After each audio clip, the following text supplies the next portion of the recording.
قسط number 81 novel غازی۔ اس کے رویے سے لڑکے بہت بددل ہو چکے ہیں۔ یہ سب کچھ بتا کر کیسر نے مجھے نذیر کا خط دیا۔ نذیر نے لکھا تھا کہ وہ اپنی جوان بچیوں کے ہمراہ گھر میں رہتا ہے۔ یہ معلوم ہونے کے بعد بھی آپ لوگ کون تھے اور دہلی میں کیا کر رہے تھے، اس نے ہر طرح کا خطرہ مول لیا اور اپنے گھر کو آپ کے لیے پناہ گاہ بنا دیا۔ لیکن آخر کب تک وہ اور اس کے گھر والے خوف اور دہشت کی حالت میں رہیں گے؟ میری گرفتاری کے دوران اور فرار کے بعد انہیں ہر دم یہ دھڑکا لگا رہتا تھا کہ نہ جانے کس وقت فوج اور پولیس والے دھابہ بول دیں گے۔ میرے بمبئی جانے کے بعد اس نے حبیب کو اپنے خدشات بتائے تو اس نے نئے گروپ لیڈر کے آنے تک کی مہلت مانگ لی۔ نیا گروپ لیڈر آ گیا تو اس سے بات کی اور اسے سرائے بیراں خان میں ایک متبادل جگہ بھی دکھائی، لیکن ابھی تک انہوں نے گھر خالی نہیں کیا۔ نذیر نے بڑے درد بھرے انداز میں لکھا تھا کہ مسلمان ہونے کے ناطے اس نے اتنا بڑا خطرہ مول لیا، لیکن اب اس بات کا انتظار کیا جا رہا ہے کہ کب بھارتی ہندو فوجی اس کی بیٹیوں کی رسوائی کریں۔ نذیر نے خط کے آخر میں لکھا تھا، خدارا ہمیں اس اذیت سے نجات دلانے کی کوئی تدبیر کریں اور ہمیں اس جرم کی سزا نہ دیں کہ ہم نے اپنے مسلمان بھائیوں کو بے پناہ خطرات کے باوجود پناہ دی۔ خط پڑھ کر میں نے کیسر کی طرف بڑھا دیا۔ وہ میرے چہرے کے تاثرات کا اندازہ لگا رہا تھا۔ کہنے لگا، نذیر نے یہ خط مجھے پڑھا کر ہی اپنے لفافے میں بند کیا تھا۔ ہم نے حبیب سے بھی یہاں آنے سے پہلے اس مسئلے پر بات کی تھی۔ وہ سب کچھ جانتے ہوئے بھی مجبور ہے۔ ڈاک کا پیکٹ گروپ لیڈر اپنے سامنے بند کرواتا ہے۔ اسی گھر میں رہنے کی وجہ سے ٹرانسمیٹر پر مختلف پیغام بھی اس کی موجودگی میں ہی بھیجا جاتا ہے۔ نذیر نے آپ کو یہ خط اپنی آخری کوشش سمجھتے ہوئے بھیجا ہے۔ اگر جلد ہی کوئی مثبت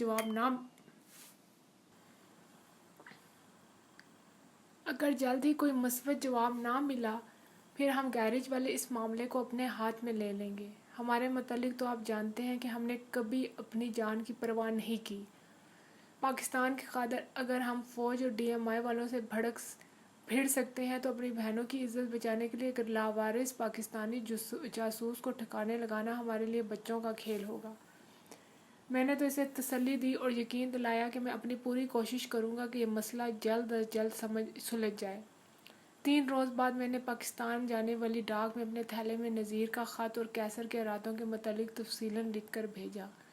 نتیجتاً اس گروپ لیڈر کو واپس بلا کر حبیب کو گروپ لیڈر بنا دیا گیا، جس نے سرائے بیرم خان میں شفٹ ہو کر دہلی میں بنائے ہوئے ہمدرد جانصاروں کے نیٹ ورک کو بکھرنے سے بچا لیا۔ یہ تفصیلات مجھے بعد میں کیسر اور نذیر کے خطوط سے ملی، جن سے کھٹمنڈو قیام کے دوران میں نے مستقل رابطہ رکھا تھا۔ آئندہ 3 روز میں ہم سب نے محسن کی رہنمائی میں مکتی بہانی والوں کی نگرانی، ان کے گھروں سے باہر جانے اور واپس لوٹنے اور ان کی محفلوں کے ختم ہونے کے اوقات اور مشن کی تکمیل کے بعد واپس لوٹنے کے راستوں کے تعین میں گزارے۔ ہم نے بازار سے دستانے اور جیبی ٹارچیں بھی خرید لی تھیں۔ دستانے تو ہاتھوں کے نشان نہ پڑنے کے لیے تھے، جوتوں کے نشان پڑنے کی ہمیں کوئی فکر نہ تھی، کیونکہ کھٹمنڈو کی ساری زمین پتھریلی تھی۔ میں نے شیر پنجاب ریسٹورنٹ کے مالک سردار جی سے ان کی گاڑی بھی مانگ لی تھی۔ غرض سب تیاریاں مکمل تھیں، ہمیں اب صرف ایکشن کی رات کا تعین کرنا باقی تھا کہ اچانک ایک مسئلہ سامنے آ گیا، جس کی طرف میں نے پہلے توجہ نہ دی تھی۔ کھٹمنڈو کے ہوٹلوں اور گیسٹ ہاؤسز میں 99% غیر نیپالی ہی قیام کرتے تھے، جن میں سے بیشتر یورپین، امریکی اور خال جاپانی ہوتے تھے۔ یہ ٹورسٹ اکثر کھٹمنڈو کے اطراف کے پہاڑوں پر ہائیکنگ چڑھنے کے لیے صبح نکل جاتے۔ کھٹمنڈو اور اطراف کے دیہاتوں کے وارداتیے ان کی طاق میں رہتے تھے اور جو ہی کوئی ان کے ہاتھ چڑھتا ان کے پیسے، گاڑی اور کمپس تک چھین لیتے اور ذرا سی مذمت پر کھکڑی کے وار سے ہلاک کر کے گہری کھائی میں پھینک دیتے تھے۔ جب ایسی وارداتوں میں اضافہ ہو گیا تو ہوٹل اور گیسٹ ہاؤسز والوں کو پابند کیا کہ ہر رات 9 بجے مہمانوں کی واپسی کی رپورٹ بنا کر پولیس کو بھجوا دیں۔ سردیوں میں ویسے بھی کھٹمنڈو رات 8 بجے ہی ویران ہو جاتا تھا۔ ہمارا یہ مسئلہ تھا کہ ہمارا مشن رات 8 بجے کے بعد شروع ہو کر معلوم کب تک جاری رہتا۔ ایک ہی رات میں 8 مہاجروں کے کھٹمنڈو جیسے پرامن شہر میں قتل ہونے کی خبر نہ صرف کھٹمنڈو بلکہ پورے نیپال کی پولیس کو ہلا کر رکھ دیتی۔ ہوٹلوں اور گیسٹ ہاؤسز کی اس رات کی رپورٹ کے مطابق جو مہمان اس رات 9 بجے تک واپس نہ آئے ہوتے وہی پولیس کی نظر میں ضرور متشابہ بن جاتے۔ پولیس اگر ذرا بھی ہوشیاری دکھاتی تو تان لڑکوں اور بالآخر مجھ پر ان کی ٹوٹتی۔ میں پہلے ہی مہاجروں میں بلا وجہ روپے تقسیم کرنے سے موضوع گفتگو بن چکا تھا۔ شیر پنجاب کے مالک سردار جی کی طرح نامعلوم کتنے ہی لوگ بھارتی اخباروں نے میری تصاویر اور خبریں پڑھ کر میری اصلیت جان چکے تھے۔ بھارتی سفارت خانے میں یقیناً میرے متعلق اطلاعات موجود تھیں۔ نیپالی پولیس کو میری اصلیت کا پتہ چل جاتا تو بھارت کے ساتھ معاہدے کے مطابق مجھے پابند سلاسل کر کے مجھے بھارت کے حوالے کر دیا جاتا اور میرے ساتھ کیسر اور لڑکے بھی مارے جاتے۔ یہ مسئلہ سامنے آیا تو ہم نے عارضی طور پر مشن ملتوی کر دیا۔ میرا ہوٹل وسیع رقبے پر پھیلا ہوا تھا اور 2 منزلہ تھا۔ میں اپنے کمرے کی عقبی کھڑکی سے رسے کے ذریعے بآسانی اتر سکتا تھا اور شام کو واپسی کے اندراج کے بعد کھڑکی سے اتر کر اندھیرے میں غائب ہو سکتا تھا۔ میں نے ہوٹل کے چاروں طرف گھوم کر اچھی طرح سے جائزہ لیا۔ میرے فلور پر جتنے کمرے تھے ان کی عقبی کھڑکیاں میرے کمرے کی کھڑکی کی طرح ہمارے کام کے لیے موزوں تھیں۔ اس طرف سے مطمئن ہو کر میں نے کیسر سے مشورہ کیا اور اگلے دن یہ 5 اناپورا ہوٹل میں چیک ان ہو گئے۔ اب دوسرا مسئلہ ہمارے سامنے یہ تھا کہ ہوٹل سے نکلتے وقت سارے ہوٹل کی بجلی بند کی جائے۔ ہوٹل کی بلڈنگ کے علاوہ اس کے دونوں لانز میں نیلگوں روشنی کے گارڈن لیمپس تھے۔ ان کی روشنی میں ہوٹل کے گارڈز ہمیں کھڑکیوں سے اترتے ہوئے ضرور دیکھ لیتے۔ بجلی گل ہونے کے باعث ایک تو اندھیرا ہو جاتا، دوسرا گارڈز نے فطری طور پر مرکزی بلڈنگ کے مین گیٹ کی طرف متوجہ ہو جانا تھا اور ہمیں نکل بھاگنے کا بآسانی موقع مل جاتا۔ اب ہمیں ہوٹل کے سوئچ روم کی تلاش تھی جو ہمیں جلد ہی مل گیا۔ لابی کے آخری کونے میں واش روم کے ساتھ بغیر دروازے کے ایک کمرہ نما جگہ میں دیوار پر 3 بڑے مین سوئچ لگے ہوئے تھے۔ دن کے وقت سوئچ آن اور ایک طرف ایک آف رہتا تھا۔ آف سوئچ یقیناً ہوٹل کی بیرونی لائٹس اور لان کی بتیوں کا تھا، جبکہ دوسرے 2 سوئچ دونوں فلورز کے تھے۔ کیسر نے لابی میں ٹہلنا شروع کر دیا جبکہ چاروں لڑکے ایسے مختلف جگہوں پر کھڑے ہو گئے جہاں سے کیسر کو اشاروں سے پیغام دیا جا سکے۔ میں نے ریسیپشن پر جا کر ان سے نیپال کے مختلف بروشر مانگ کر انہیں اپنی طرف الجھا لیا۔ لابی میں بیٹھے چند لوگوں کو اپنی طرف متوجہ کرنے کے لیے ایک لڑکا یکایک زور سے چلانے لگا کہ اس نے فرش پہ بچھے کارپیٹ کے اندر ایک سانپ کو گھستے دیکھا ہے۔ سب کی توجہ اس کی طرف مبذول ہو گئی اور کیسر سوئچ روم میں داخل ہو گیا اور 1 منٹ کے ہی اندر واپس آ گیا۔ ابھی سانپ دیکھنے والے لڑکے سے سوال ہی کر رہے تھے کہ کیسر نے اشارہ کیا اور ہم ایک ایک کر کے باہر آ گئے۔ کیسر نے بتایا کہ اس نے بیرونی روشنی والے مین سوئچ کا ایک فیوز نکال دیا ہے اور بازار سے اسے ویسے ہی 2 فیوز خریدنے ہیں۔ باقی لڑکے واپس ہوٹل چلے گئے اور کیسر اور میں بازار سے 1 گھنٹے میں 2 فیوز خرید لائے۔ کیسر نے موقع ملتے ہی سوئچ روم میں اصل فیوز لگا دیا۔ اب ہم نے اپنے مشن کے باقی جزیات پر سوچنا شروع کیا۔ چھوٹا شہر ہونے کے باعث کھٹمنڈو میں دہلی اور بمبئی کی نسبتاً مشن کامیابی سے پورا کرنا بہت زیادہ دشوار تھا۔